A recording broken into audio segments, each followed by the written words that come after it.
Yeah. I hope that you guys are having a good day. I hope that today is better than yesterday. And based on the day that you're having, tomorrow looks just a little bit brighter. Beloved, let's talk about friendship. What is a friend? I've noticed that people have different definitions for friendship. The question I ask you, should friendship be conditional? Should it be based on what you provide for me, what you can't provide, the times that you're there for me, the times that you're not? What should it be based on? Should there be a basis for friendship? When do you decide to say this person is my friend, this person is my best friend, or that person is just my acquaintance? What determines these things? I think that we can realize over time someone who has been close to us, that we just have a genuine love for, a close relationship with, that we just find ourselves calling them friend. And sometimes our friends, or those whom we've called friends, show their true colors. When push comes to shove, when there's adversity, that's when we come to find out who is really our friend. Sometimes we think that someone is our friend, but push comes to shove and we see that they're nowhere to be found. And always thank God for those situations. Because if you were to mistake someone for your friend who really isn't, when the time comes when you really need a friend, you might call upon that person who was more like your enemy in disguise. Sometimes we can find out that the person who we thought was our friend, in the face of adversity, the things that come out their mouths, they come from their heart. And they say to us, you can tell that there was some animosity that's always been there. And it was just never released. The analogy of the glass container, when it's bumped and pushed up against, the contents of the container is what comes out. So if you have a container filled with nothing but goodness and sweetness and kindness and love, when that container is shaken, that's what comes out.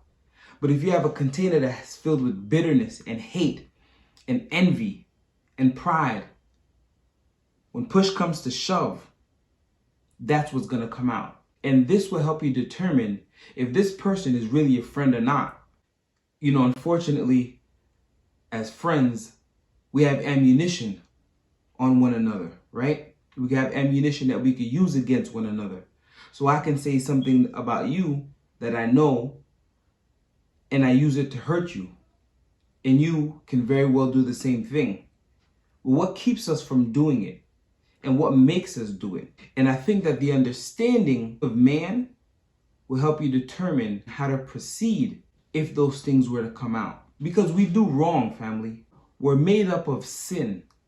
So what's going to come out of us is sin. And this is why we need God. I don't want to be the Debbie Downer, but this is scripture. And scripture is truth. It's life. It's meant to make us better. The truth will set you free.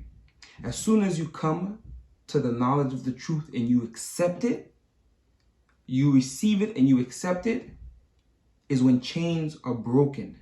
Because the DNA of man, and I'm not necessarily talking about our genetic makeup. I mean, since sin came into the world, since man has committed sin and has entered into the realm of sin, this is how we've been. The Bible tells us, by one man's trespass led to the condemnation for all men. So we all have this sin nature. I felt hurt. I felt abandoned. I felt disrespected. I felt like in the face of adversity, my friends weren't there. So they weren't really friends. But I'm sure they could recount times where I wasn't there for them in the face of adversity, where I disrespected them. I did something that they didn't like. And they remained my friend nonetheless. And who am I to be different than what Christ calls me to be? Who am I to say that God could forgive me, but I can't forgive others? God could reconcile me to the Father, but I can't be reconciled with my friends. Who are we to say that? So if you have someone who is a friend, hold on to that friendship. Perhaps there may be a season where you separate, where you're not as close. But don't ever start a new season in a bad way. And if you are a follower of Christ, keep it in your heart and in your mind that you should always be there for that person and have your arms wide open to receive them. Beloved, Jesus is the true friend.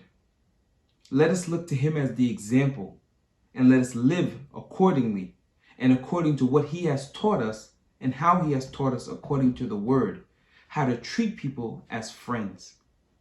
God bless. Shadow of the Almighty is always by my side. Didn't even realize I was recording the whole time.